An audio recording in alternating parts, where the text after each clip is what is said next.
The year was 2003, and I was about to embark on my very first business acquisition.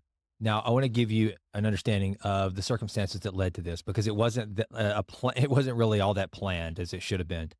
I had been kind of hopscotching across corporate America for about 6 years from the time I had graduated undergrad till this time, and frankly, I just realized it was time for me to get out of the corporate rat race. I was not willing to play the political politics and just the grind of clawing my way to the top of a Fortune 500 company to one day become CEO, which for me was the only reason why you would ever be in a big company is to pursue the CEO suite. That's just kind of the way my mind was. I was never going to just stay in a company for the rest of my life to be some senior VP or regional VP or something to that effect. And when I realized that I was never going to do that, I started looking for companies to buy. I don't come from money. I had not made a lot of money. So this created quite an issue in trying to figure out what I was going to do. So I just started looking for businesses to buy. And I figured out really quickly that the barriers to entry for things like a fast food franchise or something like that were way too high for someone like me that did not have a high net worth, was only 28 years old, and had no experience in those industries. Typically, a large national franchise wants you to have some form of experience and the capital wherewithal to purchase the franchise so that it doesn't go out of business, make them look bad. Completely understandable. I had none of these things. But eventually, I did find one in, by the way, the town that I wanted to move to. I was living in Houston at the time, and I wanted to create a life for myself in East Texas, where I had grown up. I was living in Houston in a large city. I had two young daughters, and I wanted to bring them up in a smaller community where I could be involved in my community, own my own business, be involved in my church, and never have to get on an airplane for anything other than pleasure for the rest of my life. That was kind of what I wanted. And as I started to envision this life, the ambition for it and the dream of it became clearer and clearer and greater and greater. And so it was almost like any downside was minimized in conjunction with the upside of this life that I started to envision for myself. And so I pulled it off. I acquired my first business. You can read all about how I did it and how I created the blueprint for my life way back then in my first book, Push Play, Taking Your Life Off Pause. I'll link to it in the show notes. And I describe exactly how I did that. But here's where I think the curse of knowledge in reverse comes into play. So first of all, a definition of the curse of knowledge. Essentially, the curse of knowledge means that you've had experiences in the past, and therefore you believe everyone to either have the same understanding that you do. So therefore, if you're a teacher and you know something and you're teaching it, but you've lost sight of what it was like to be the student, ignorant to the subject you're trying to teach, you might not be as effective. You assume that they understand everything you're talking about because you take your knowledge for granted. This also causes you to take chances on things or to be more lackadaisical at things, thinking you know it so well. Think an airplane pilot that doesn't go through his checklist because he or she has flown so many times that they think it's unnecessary to go through the checklist. They've got the curse of knowledge. It's become easy to them and thus easier to overlook one of the very simple steps. I think what often happens as it relates especially to taking risks, like going out on your own in an entrepreneurial venture, starting a business, heck, even on a relationship basis, asking the girl to marry you. I think often we can have a curse of knowledge in reverse. Instead of having so many experiences and thinking we know that everything is going to happen, that everything that we can happen, we understand it to such a degree that we have almost an overconfidence in pursuing whatever it is the task is at hand. Instead, this is one where we haven't had the experience, but we've got a lot of head knowledge and we know everything that could possibly go wrong. And therefore, it stymies our ability to go forward. I know that this is what's happened to me over the last probably 2 decades of my life from the time I purchased that first company.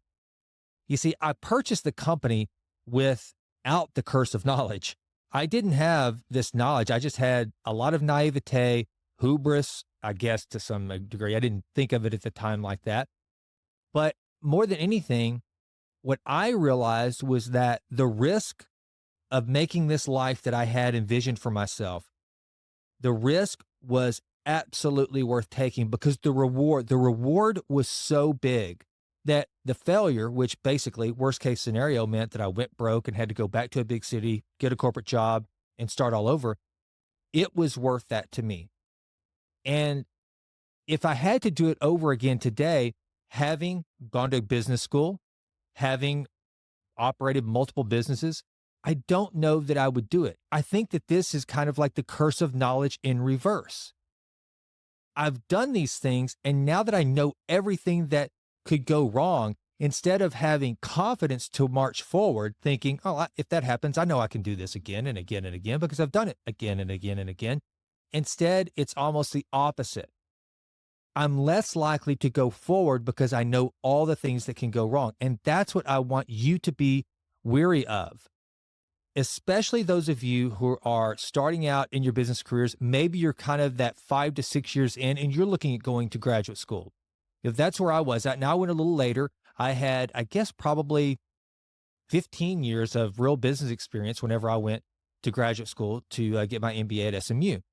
And one of the things that graduate school does for you, and you have to remember now, we had some great professors at SMU that had some real tangible, real life experience. They had massive exits, but a lot of them were purely academics that they had never run businesses. And so therefore their knowledge was limited to case studies and just purely academic.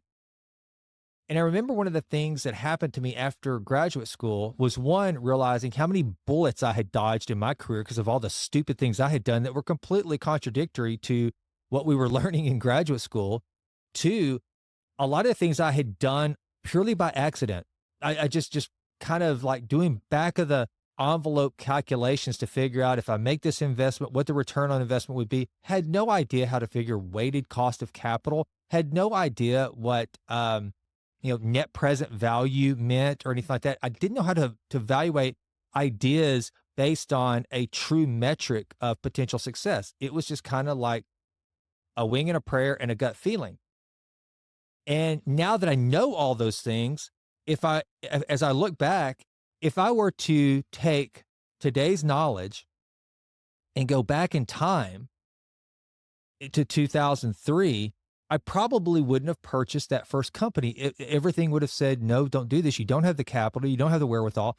I would have completely discounted probably the most important ingredient, which is you, and that which you know you can achieve that you cannot explain away in a pro forma, in a business plan. It's based on either one, like for me, the driving force for me was this life that I wanted to live. And I would rather starve than never try to pursue this particular endeavor. And I think that that's what you need to be wary of as you go through life. And as you get older, it only gets worse. I was 28 at that time. I'm 49 now. I've been on this earth nearly half a century. And I can tell you, I've never felt more, I felt far wealthier when I was 30 and leveraged to the hilt than I do now, where I'm very, very debt averse. I do not borrow money for almost anything because I just refuse to. And I also don't take big risks like I once did. Because as you get older, it just gets harder because you have both life experiences. You realize that you have to be more conservative. You're not as willing to get up and just swing as hard as you can at the plate because there's more consequences to failing. But more than that, for me, I have this kind of reverse curse of knowledge in that I know all the things, well, not all, but a lot of the things, a great many more things than I knew back then of what can go wrong. So how do you overcome this reverse curse of knowledge? Here's what I suggest to you. One, I think you take an approach kind of like what Michael Gervais takes in teaching his athletes. If you don't know who Michael Gervais is, he's one of the top sports psychologists in the country. He is absolutely phenomenal. A ton of professionals look to him to try to go from being the athlete that has all the tools and physical attributes of a champion, but lacking the mindset of a champion. And one of the things that Michael Gervais always says is that if you have two athletes side by side, both of them have incredible talent. Let's say these are two football players that are wide receivers, and they both run a 4.3 40. They're both just jacked. They're tall. They're 6'5". They're just, I mean, they're both specimens of athletes. But one of them understands the value of effective self-talk. That is going to be the champion 90% of the time.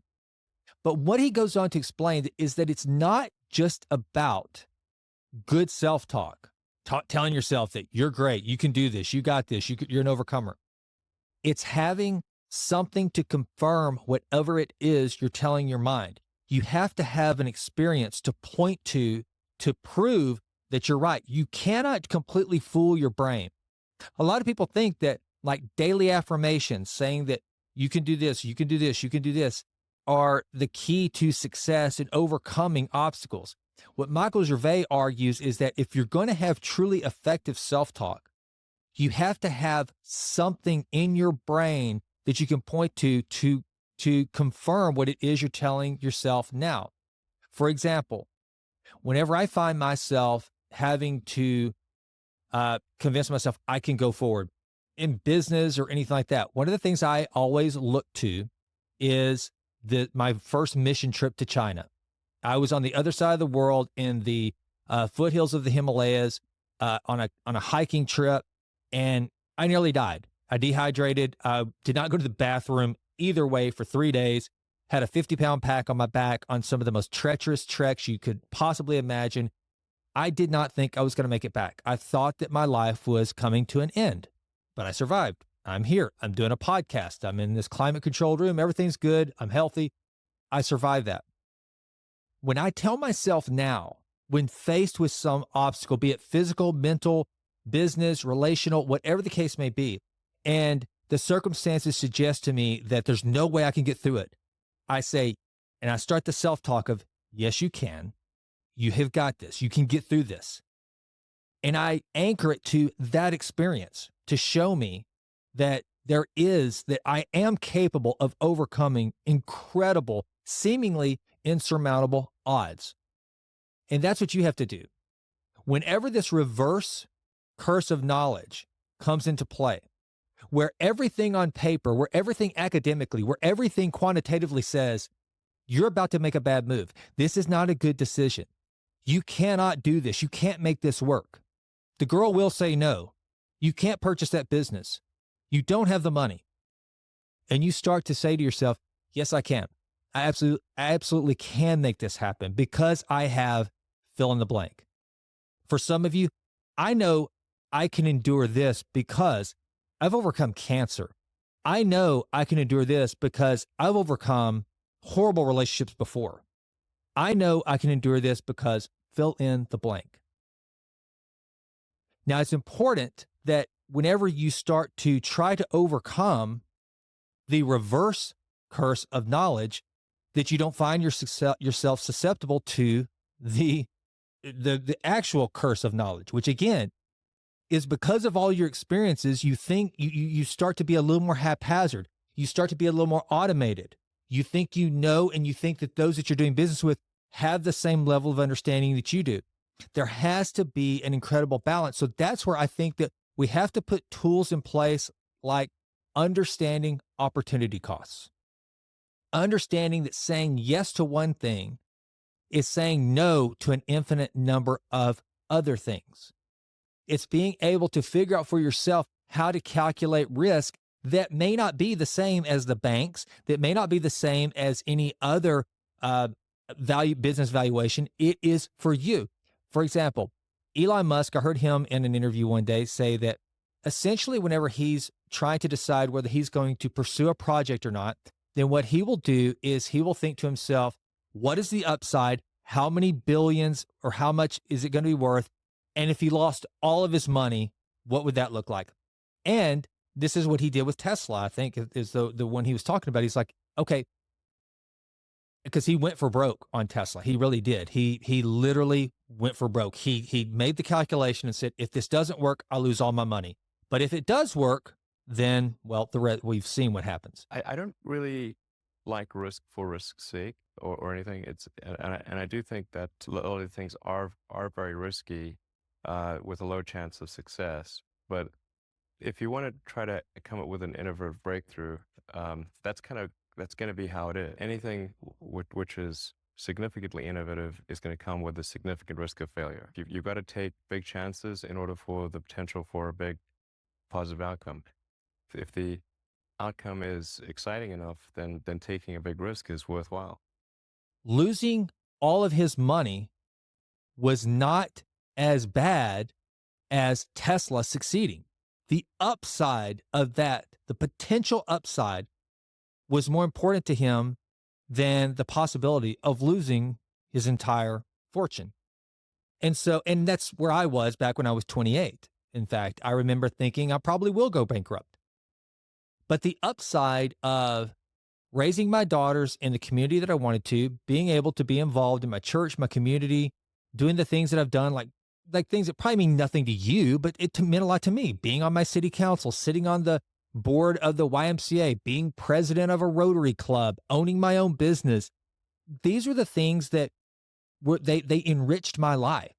They were things that meant more to me than money, more to me than anything else. And so therefore I thought to myself at that time, I remember, well, even if I go broke, I can get over that. And never trying to have this life that, again, has allowed me to do what I'm doing right now with you. It ended up all these years later in front of this microphone, trying to encourage other people to take chances, to take risks, not completely uncalculated. I'm never going to try to tell anybody to be reckless and haphazard and be overconfident in yourself. But what I want you to be wary of is this thing that I'm calling the reverse curse of knowledge. And maybe that's a terrible name for it. That's just what I think it is. Because again, curse of knowledge means you have so much knowledge that you think you're overconfident.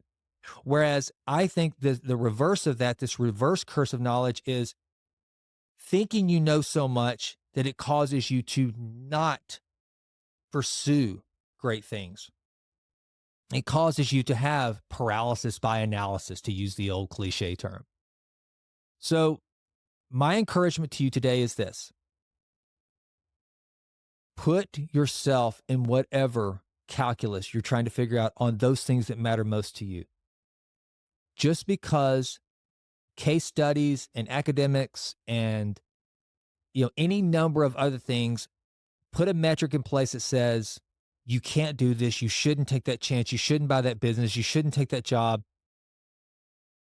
Be able to be cognizant enough of your own abilities, your own talents, and and understand this: if you want it bad enough, if you're able to truly get that golden circle that Simon Sinek talks about, and you're truly able to drill down into your why, if your why is big enough, you have to figure out what the value of the why is in whatever it is that you're pursuing that can pull you through those things that simply don't make sense on paper, and that will be able to cause you to break down the barriers that come with knowing every single thing or thinking you know every single thing that can go wrong. So I hope that you will pursue dreams, pursue ambitions. Don't let the reverse curse of knowledge stifle you to such a degree that you take no chances. Take calculated risks, but by all means, we need risk takers. We need people doing big things. And I know you're capable. And I can guarantee you this: just like I was on the side of that mountain when I thought I wasn't coming home, or I thought I was going to die, one thing I did figure out that day, or those days, is that I am capable of far more than I ever thought possible, but I never would have known it had I not been in that circumstance. The same is going to be with you. If you're looking to pursue some major ambition, something that you just think would be life-changing, I'm here to tell you that, one, it will probably not go as well as you think.